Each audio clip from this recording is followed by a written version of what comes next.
Okay, பாக்ஸில் வந்து பார்த்தீங்கன்னா மைக் வந்து கொடுத்துருந்தாங்க. ஸோ டிஎஸ்எல்ஆர் கனெக்ட் பண்ணுறதுக்கான ஒரு பின் வந்து கொடுத்துருந்தாங்க. அது இல்லாமல் பார்த்தீங்கன்னா உங்களுக்கு வந்து ஒரு கிளிப்பு, அப்புறம் விண்டு ஃபார்ம், LR44 சைஸ் பேட்டரி வந்து கொடுத்தாங்க. ஸோ இந்த மைக்கோட ஒயர் லென்த் வந்து பார்த்தீங்கன்னா 20 ஃபீட் வரையும் இருக்குது. ஸோ 20 அடி கிட்ட வந்து பார்த்தீங்கன்னா ஒயர் லென்த் வந்து கொடுத்துருக்காங்க.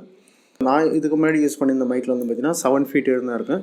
இந்த மைக்கு தான் நம்ம சேனலுக்கு வந்து ரெகுலராக யூஸ் பண்ணியிருந்தேன். 7 ஃபீட் வரையும் தான் ஒயர் லென்த் இருக்குது. ஸோ ரொம்ப லாங் வராது, 7 ஃபீட் வரையும் தான் இருக்கும். ஸோ பாக்ஸ் பின்னாடி வந்து பார்த்தீங்கன்னா 2750 rupees அமௌண்ட் வந்துருக்கு. இந்த மைக்கு நான் வாங்கின ப்ரைஸ் வந்து பார்த்தீங்கன்னா 800. ஸோ இதோட பெஸ்ட் பை லிங்க் எல்லாமே கீழே டிஸ்கிரிப்ஷனில் கொடுத்துருக்கேன்.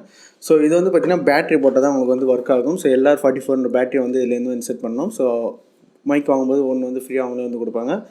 ஸோ உங்கள்கிட்ட பேட்டரி தீர்ந்துச்சு அப்படின்னா ஸோ புது பேட்டரி தான் நீங்கள் வந்து சேஞ்ச் பண்ணணும். So LR44 battery. ஸோ மைக்கோட குவாலிட்டி ரொம்ப நல்லாயிருக்கு. ஸோ இப்போ நான் ரெக்கார்ட் பண்ணிகிட்டு இருக்க ஆடியோலாம் வந்து பார்த்தீங்கன்னா இந்த மைக்லேருந்து தான் நான் ரெக்கார்ட் பண்ணிட்டுருக்கேன். ஸோ என்னோடய ஃபோன்லேருந்து நான் டேரெக்டாக வந்து மைக் இன்செர்ட் பண்ணி நான் வந்து ஆடியோ வந்து ரெக்கார்ட் பண்ணிட்டுருக்கேன். ஸோ இந்த ஆடியோ வந்து எடிட் பண்ணதுக்கு முன்னாடி எப்படி இருக்குது, ஸோ எடிட் பண்ணதுக்கப்புறம் எப்படி இருக்குன்றத பற்றி பார்க்கலாம். ஸோ இப்போ நீங்கள் கேட்டுட்டு ஆடியோ வந்து பார்த்தீங்கன்னா எடிட் பண்ணாத ஆடியோ. ஸோ நான் ஃபோனில் எப்படி ரெக்கார்ட் பண்ணணும், ஸோ அதே ஆடியோ தான் நான் வந்து ப்ளே பண்ணிட்டுருக்கேன். ஸோ இப்போ நீங்கள் கேட்டுட்டு ஆடியோ வந்து பார்த்தீங்கன்னா Audacity சாஃப்ட்வேரில் வந்து நாய்ஸ் ரிடியூஷன்லாம் வந்து ரிமூவ் பண்ணி ஸோ எடிட் பண்ண ஆடியோ தான். ஸோ ஆடியோ குவாலிட்டி எப்படி இருக்குன்னு உங்களுக்கு வந்து தெரிஞ்சிருக்கும். ஸோ இதோட பெஸ்ட் பை லிங்க் எல்லாமே கீழே டிஸ்கிரிப்ஷனில் கொடுத்துருக்கேன். நான் வாங்கின ப்ரைஸ் வந்து 800. ஸோ ப்ரைஸ் வந்து பார்த்தீங்கன்னா டே பை டே சேஞ்ச் ஆகிட்டே இருக்குது. ஸோ நீங்கள் வாங்கணும் அப்படின்னா இந்த லிங்க் யூஸ் பண்ணி நீங்கள் வந்து வாங்கிக்கலாம். ஸோ இந்த வீடியோ உங்களுக்கு யூஸ்ஃபுல்லாக இருந்துச்சுன்னா லைக் பண்ணுங்கள், ஷேர் பண்ணுங்கள், மறக்காம நம்ம சேனல் சப்ஸ்கிரைப் பண்ணி பக்கத்தில் இருக்கிற பெல் பட்டனை கிளிக் பண்ணுங்கள். ஃபேஸ்புக், இன்ஸ்டாகிராம் நீங்கள் வந்து ஃபாலோ பண்ண லிங்க் எல்லாமே கீழே டிஸ்கிரிப்ஷனில் கொடுத்து கிளிக் பண்ணி நீங்கள் வந்து ஃபாலோ பண்ணிடலாம். ஸோ தேங்க்ஸ் ஃபார் வாட்சிங். நன்றி.